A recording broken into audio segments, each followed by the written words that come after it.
me of something. I actually made this dish on the day I first met Guoba.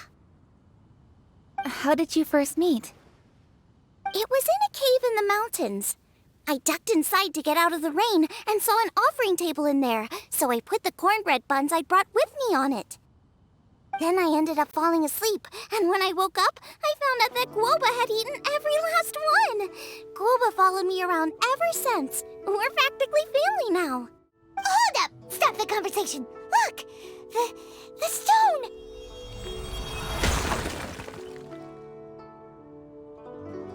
It burst open! It's...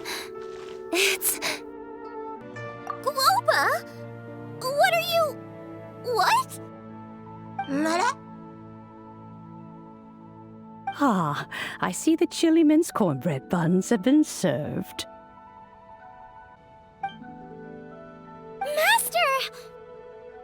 Granny, look! The stove god statue looks just like Guoba! Oh, indeed it does. After all, Guoba is the deity you've been searching for. God of the stove. Guoba is a god?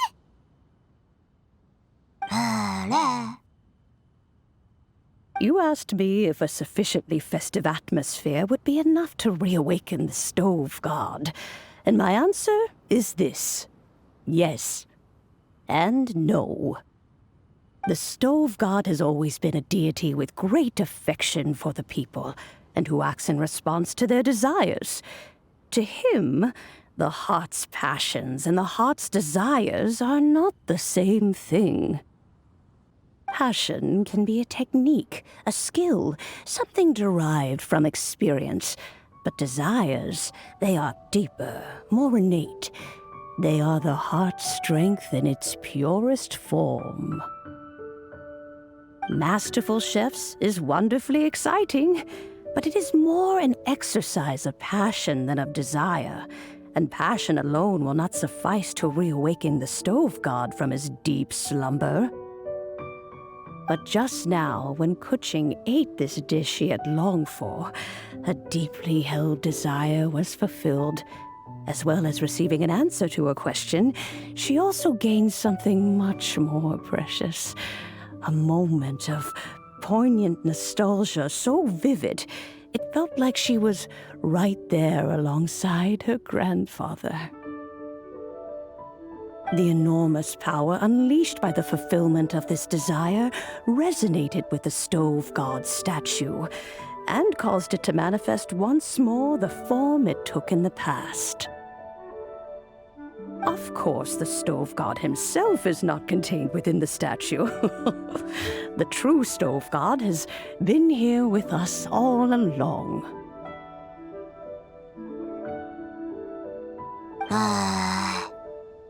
How does it feel, seeing a statue of yourself from your glory days? Look at him. Still so majestic. Glory days? Wait, what happened? Did Guoba used to be different from now? Oh, yes. Back in his day, your Guoba was once the patron god of the soil. But all the wisdom and power he had then, he has since surrendered to the soil itself. A god surrendering their power to the soil. I have heard this turn of phrase before, but what does it mean? The kinds of trials and tribulations that a land can face are far more than you could imagine. Droughts, floods, torrential rain, hurricanes, earthquakes, tsunamis, fires, and plagues. The threat of disaster will never fully disappear from Liyue. Even woes that have never been faced before in history will come to pass in the future. Such things affect you mortals far more than we Adepti, with our immortal forms. He once walked with you over the barren plains until you arrived at last at the harbor.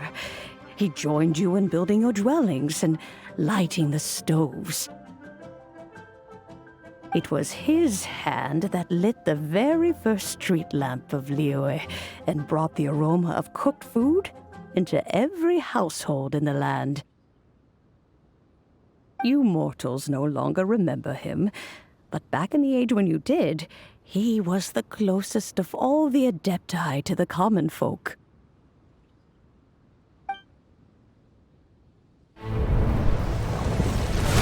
Marchosius, god of the stove, born from a spark when stone struck stone. He was a god with a great love for humanity and their well-being. Millennia ago, the people sought to expand their city. They built a dwelling on the plains and called it the Gweli Assembly.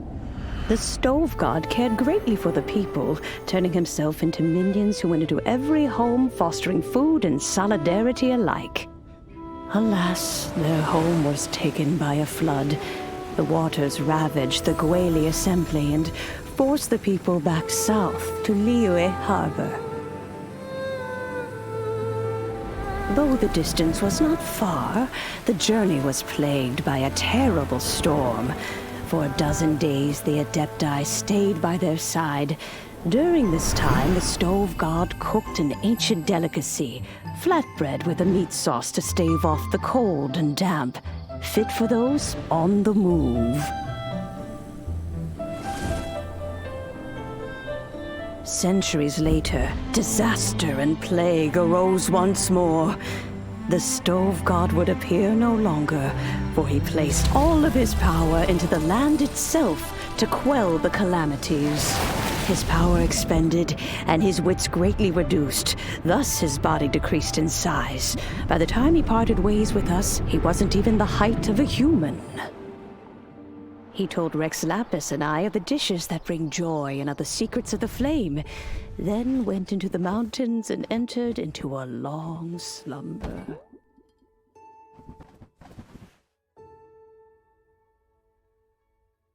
The stove god departed, and Guoba was born. When he awoke, he ate the chili mince cornbread buns placed on the offering table by a young lady in yellow. Though he did not remember the past, he was profoundly moved and decided to follow this young lady thereafter. The stove god had quietly disappeared, but the vendors rose early to hawk their wares. People went out to buy goods, lit their stoves, and cooked food, just as they had done every day for as long as they could remember. In Liyue, things have always been this way.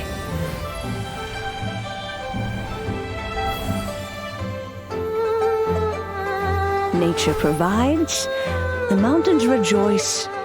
We are blessed by heaven's good grace. Years have gone by. The world has transformed, but our way of life survives.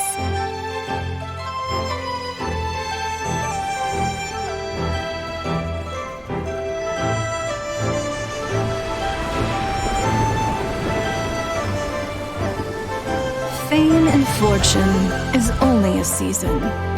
It is the moment that we should embrace.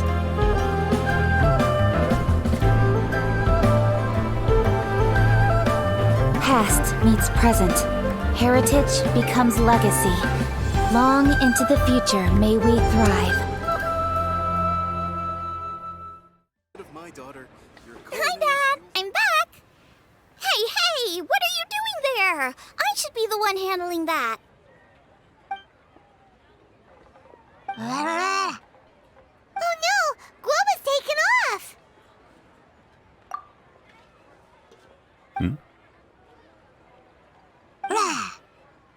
Oh, it's you. Hello there, old friend. Oh, bless my soul. Are you out for a stroll as well? Given the season, it felt fitting to take a leisurely walk while the meal is being prepared. Quite right. And it also gave us the chance to run into you. Guoba may not recognize you, but as ever, he seems quite delighted to see you. So, Guoba doesn't remember anything? But can still feel when something's familiar? Friendship will always withstand the ravages of time.